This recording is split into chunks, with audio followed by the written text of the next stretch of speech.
How much of reality do we actually see? Vision, our eyesight, is one of our most powerful senses. With it, we perceive, we see, we witness, we experience things in ways that can even transform us. And yet, we need to ask ourselves, when we see something, how much of it are we actually seeing? Is it just the surface level? 1%, 2%, 3%, more, less?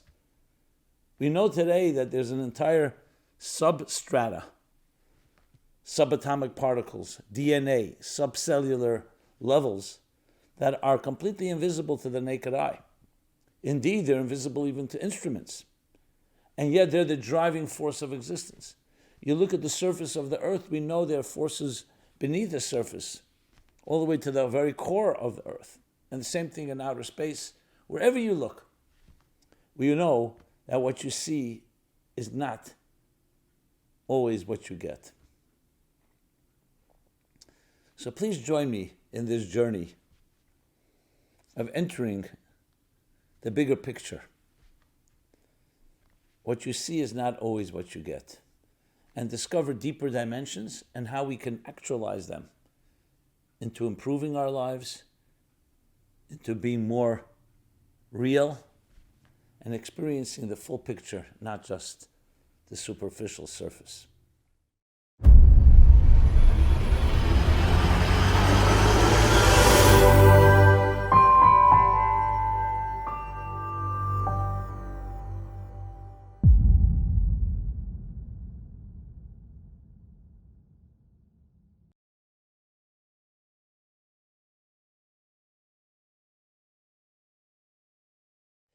Hi, this is Simon Jacobson, and we will be going on a journey on the topic, what you see is not always what you get.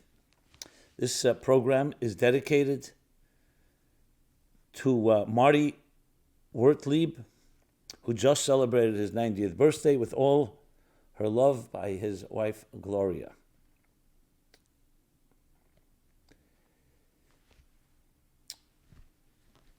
How much of reality do we actually see? When you look at something, are you seeing 1% of it, 2% of it, more, less? Vision, our eyesight, is one of our most powerful senses, maybe the most powerful sense of all. We all know how when you see something that attracts you, that draws you, how much it can seduce us, for good and for bad, and how it can mesmerize us. You get completely absorbed in something visual. And yet, we also know, and we need to ask ourselves, how much are we actually seeing? You see someone's beautiful face. What lies behind the face? How many dimensions are there? Today we know there's an entire substrata of reality, the dimensions that we call, first we'll start on a physics level, the molecular structures, beneath that, the atomic ones, subatomic, subatomic, and the same thing in the human being. Beyond the limbs and the organs and the internal organs, we have our cells, our DNA, our genetic makeup, things that are invisible to the naked eye, but yet are not just part of us, it's actually the essence. It's what drives a person. It's the forces beneath the earth.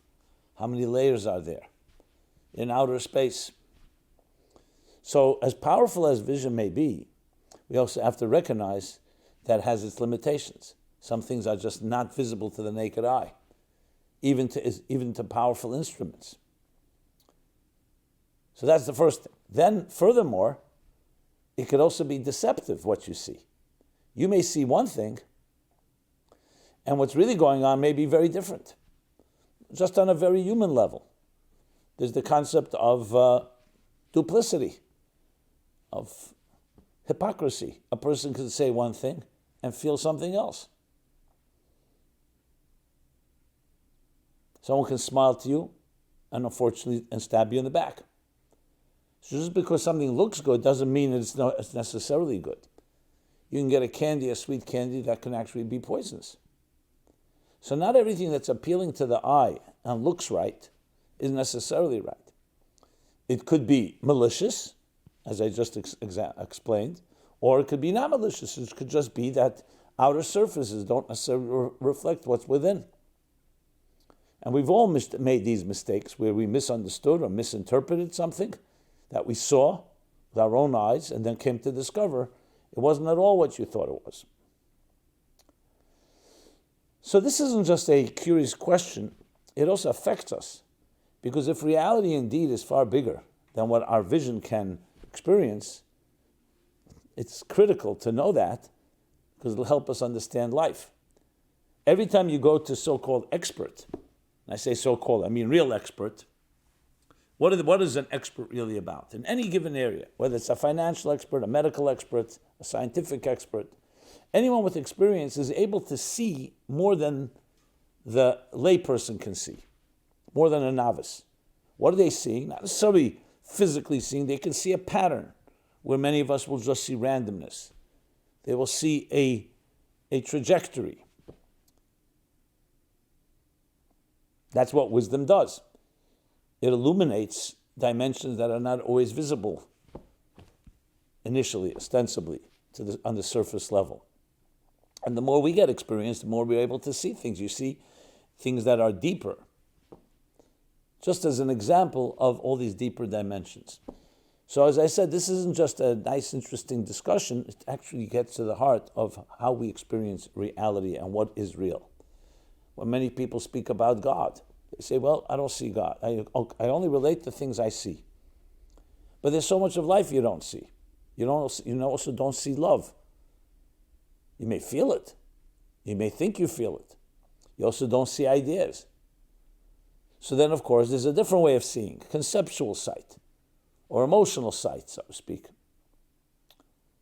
In other words, we have to expand our horizons and our repertoire and our tools and instruments of how we see certain things. So if you look just with the naked eye, the analogy that I often share with the Sir Arthur Eddington, who was a physicist, a scientist, and was asked in the 30s, I believe, about all these bizarre conclusions they were coming to in the world of quantum mechanics, literally counterintuitive. And people asked, but we never saw an atom, let alone subatomic particles. How can you come to all these strange, counterintuitive, anti-logical conclusions?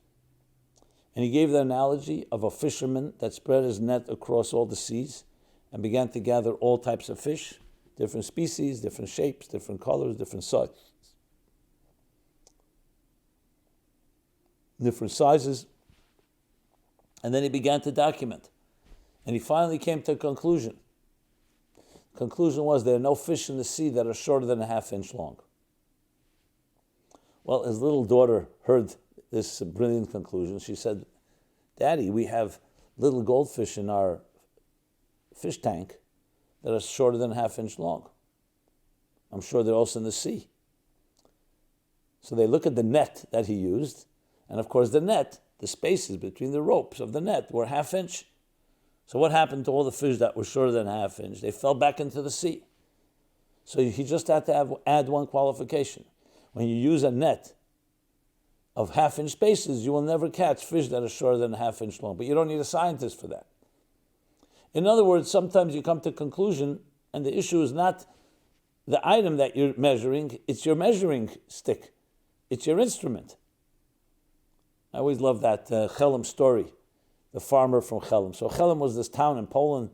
They say were very wise people, but their neighbors created this whole folklore of the fools of Chelm. You have hundreds of stories, unbelievable psychological insights into the human condition.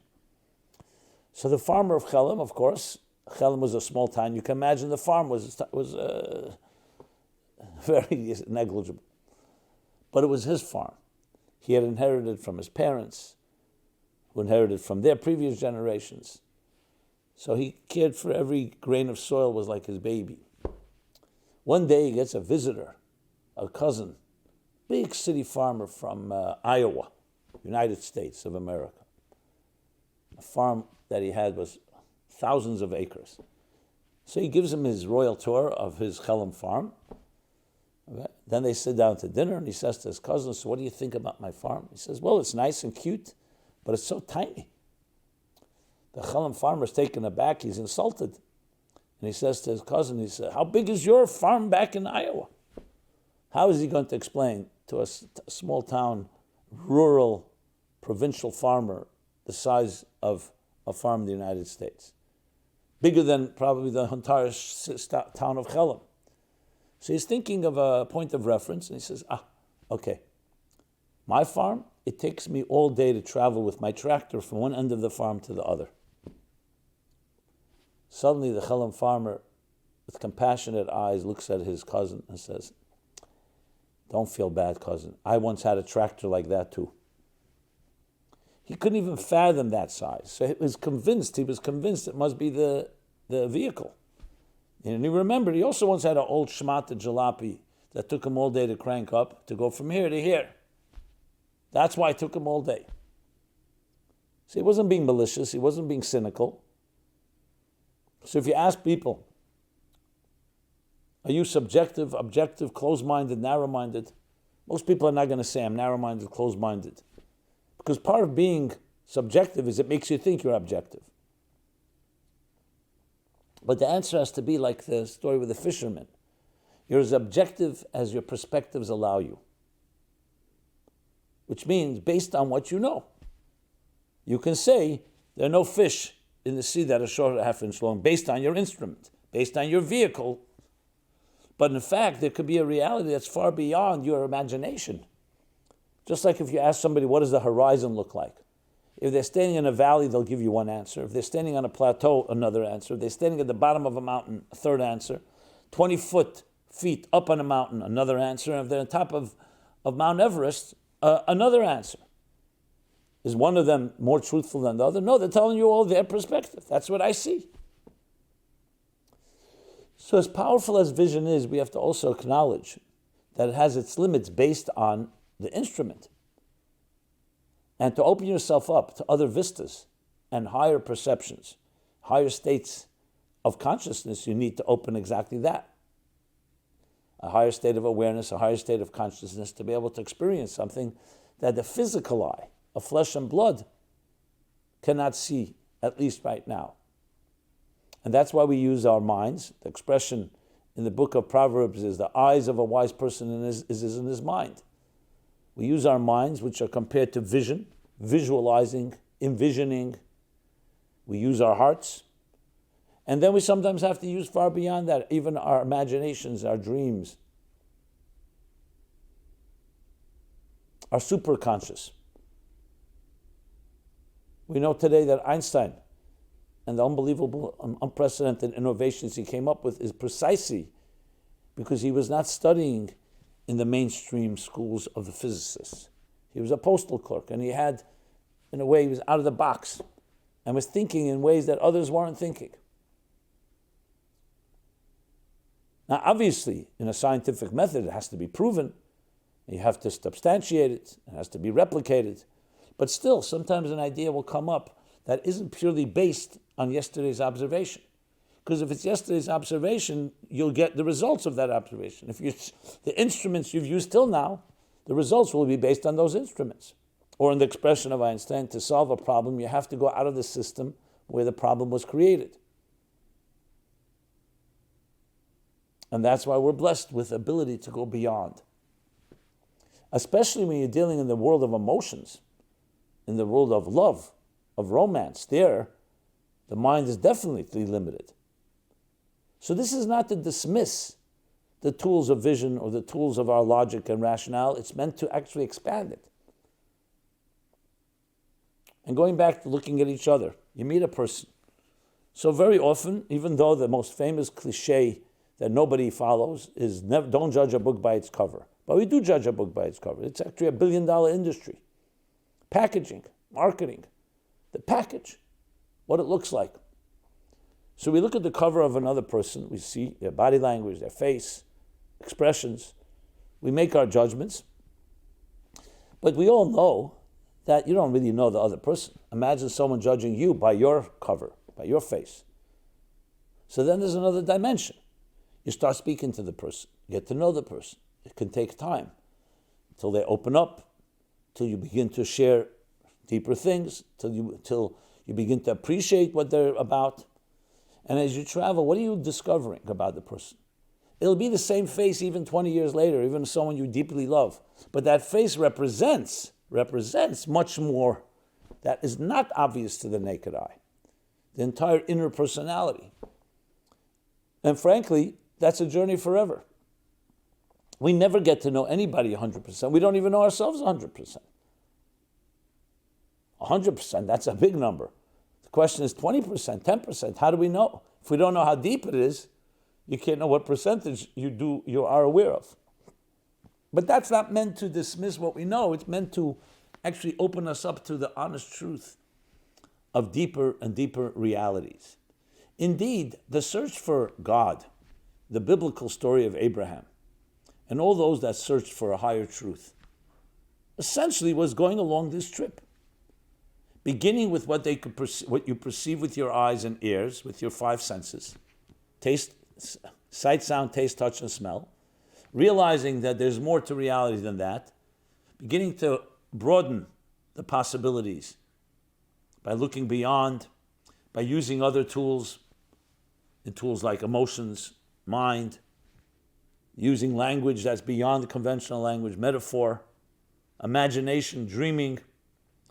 And then Abraham came to the conclusion, interestingly, that as much as he will continue to seek this higher truth, it'll still be an extension of him seeking it. Which means even if he broadens his instruments and widens his perspectives and climbs to the top of the mountain, it's still at the end of the day just going to be broader instruments. It won't be a net of ½ inch long.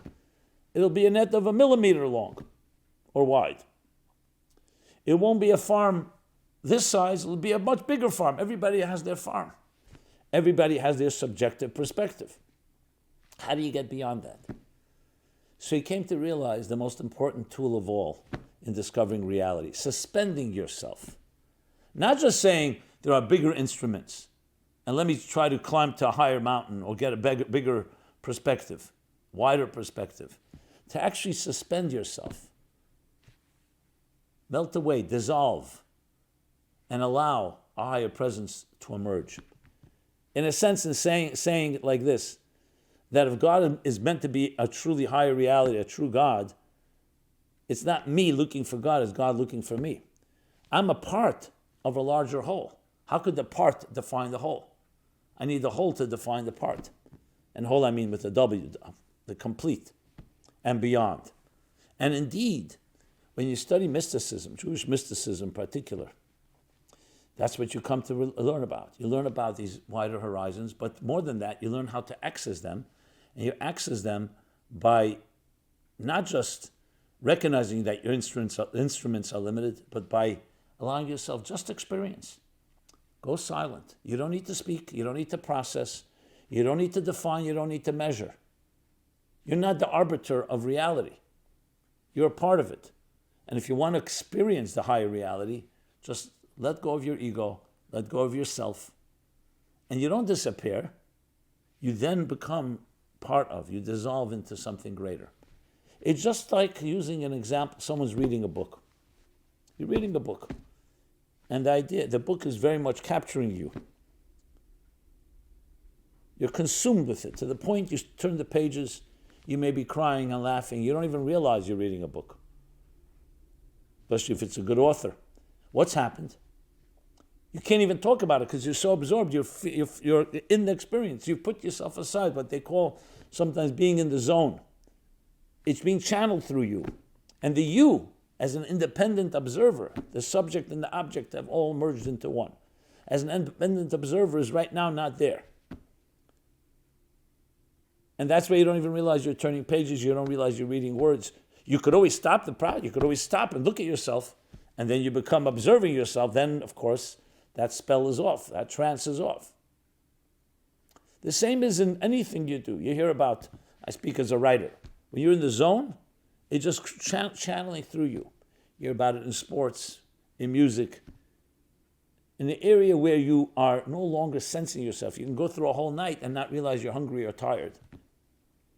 This doesn't always come automatically. As a matter of fact, it never comes automatically. And you can't always predict when it will come.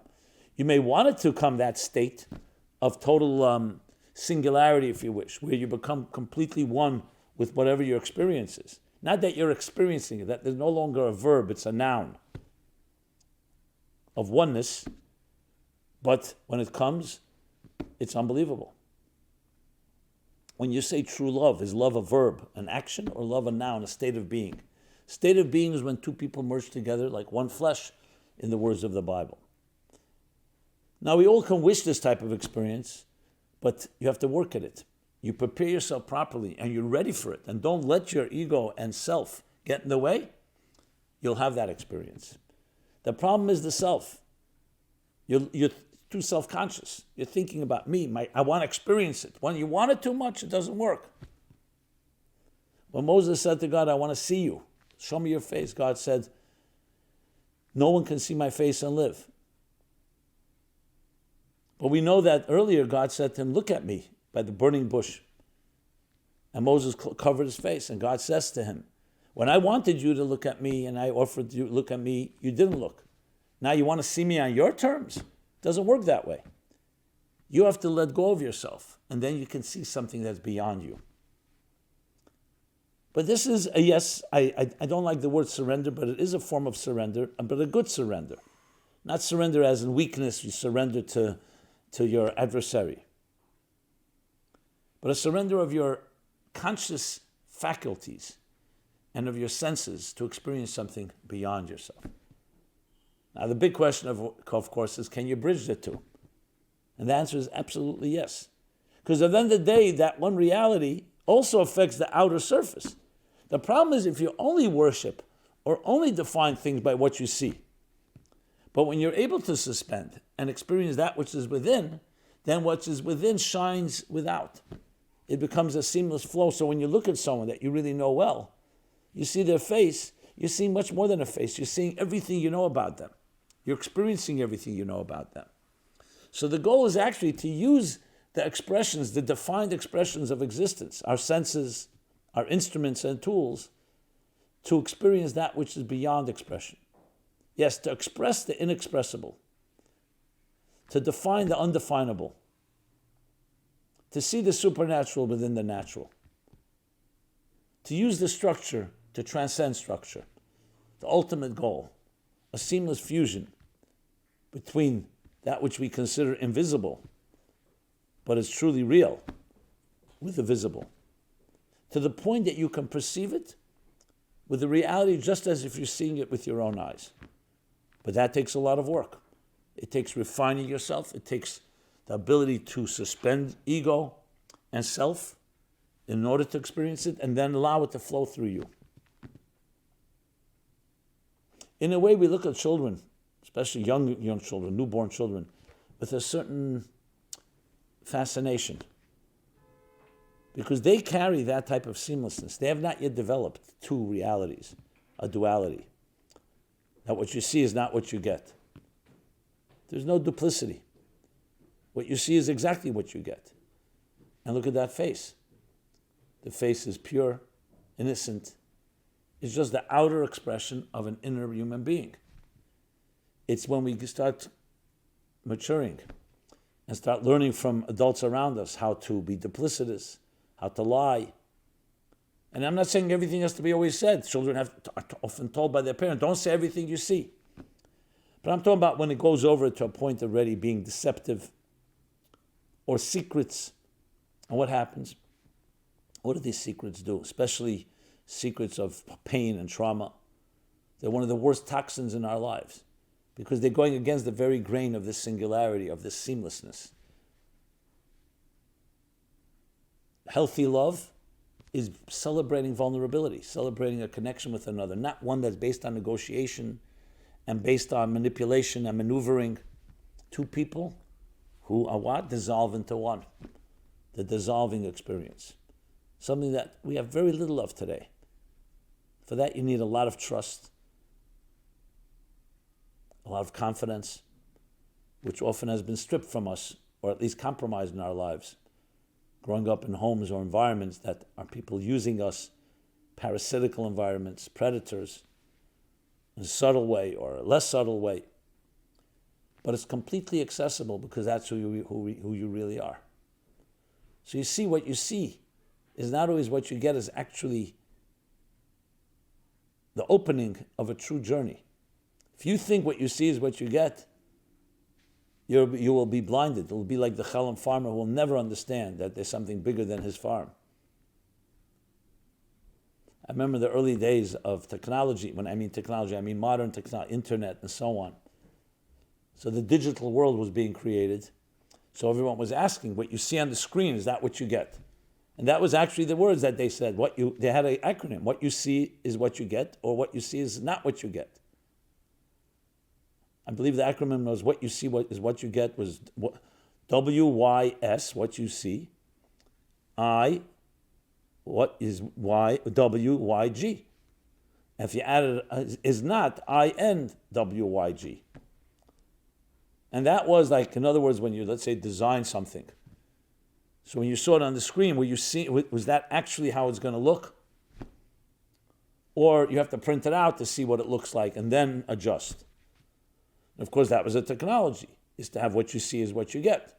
That what you see on the screen or what you see with your eyes is actually what is being produced. But that just underscored the whole point, that reality is not always what you see. So the beautiful news is that though it's concealed, the inner from the outer, but in truth they come together and deserve to be. And the healthiest life is when there is a seamless flow between the two. So this is not about suspending yourself out of weakness, it's out of strength. It's coming to discover that if you want to experience your true reality and the true reality of others, you need to put yourself aside. So use your eyes, your ears, your touch, taste, and smell to the fullest. But at times, close your eyes and close your ears and close down your touch, taste, and smell. And what are you left with? The real you. That's not affected by your senses. Remember, the senses, you don't need the senses to experience yourself. You don't need eyes to see yourself. You don't need ears to hear yourself. And you don't need taste, touch, and smell to experience yourself. They are essentially bridges, interfaces, like a bridge between you and others. You can see others, they see you. And the same with the other senses. So they're very valuable, but don't over-worship them. They're part of your life. The real life is you beyond your senses, the supersensory world. So use your eyes to experience something that's beyond the eyes, and your ears to hear something beyond the sound. And the same with taste something beyond taste, and touch something beyond touch, and smell something beyond smell. Just like when you listen to a piece of music, you're hearing them sounds, but there's something far more that you're hearing. The melody, the harmony, the message, the sentiment, the feeling, the joy, the sadness. And the same thing is when we look at things. So it's about using these tools to experience that which is beyond these tools. And when you do that, your life changes. You open yourself up to healthy love, healthy connections, and in general, look at things in a far more profound and intimate way. Until the day comes when we come to discover that it's actually not a journey from outside in, but a journey from the inside out. We begin by seeing the surface of things with our sensory tools, and then we travel inward into the world, into the stratas of existence and of consciousness and of psychology. But then you come to discover that the outer is actually just a part of the greater whole. And the journey actually began the other way around, from within, from that place that we call invisible, that is not tangible, the sublime. And beyond the sublime, that emerged and ultimately solidified, congealed to become the defined realities that we know. It's so true. The truth of reality is something that is beyond indeterministic, beyond the probable, beyond all of those definitions. And then it takes on shape. It began as a gas, then it turns into a liquid, and then into a solid. The truth is even before the gas. Even before the subatomic particles, there was the spiritual particles, and all the way back to the source itself, the essence of it all. That Abraham discovered was the true oneness that is the root of it all, and beyond being the root, and everything else emerges from there. And that's the purpose and mission of our lives, is to connect the fragmented universe that we're familiar with its integral unity of that invisible tapestry that really connects everything, every detail of your life, every fiber of existence, to truly experience the harmony within the diversity. So, in the final analysis, what you see is not always what you get. What you see is never what you get. What you see is just the surface level. It's part of it, but not the entirety. This has been Simon Jacobson, and always an honor to share a few words. Please, the greatest gift is to share it with others, to pay it forward. Love to hear your feedback as well, your thoughts, comments, suggestions. And I should use this opportunity because something interesting has developed in the last few weeks. Our YouTube programs have literally gone through the charts, as they say. So this is a great opportunity. If you'd like to share videos with others and help them view them and subscribe to them, this is a good time to do so, just to get the momentum going and keep the momentum going. But above all, it's really, hopefully, based on that, you really value and appreciate and find value in these messages. So again, Simon Jacobson, meaningfullife.com is our website. Meaningful Life Center is our YouTube channel. Check it out. A wide array of programs every week, different topics. And I invite you to listen and to enjoy. We're doing now, every once a month, a new series called What the Stars Say About You, an astrology, a zodiac series about our signs, and many other very fascinating topics. Be well, be blessed, and connect to that which is beyond and bring it back into your daily routines. Thank you. This program is brought to you by the Meaningful Life Center. Please help us continue our programs. Make even a small contribution at meaningfullife.com/donate.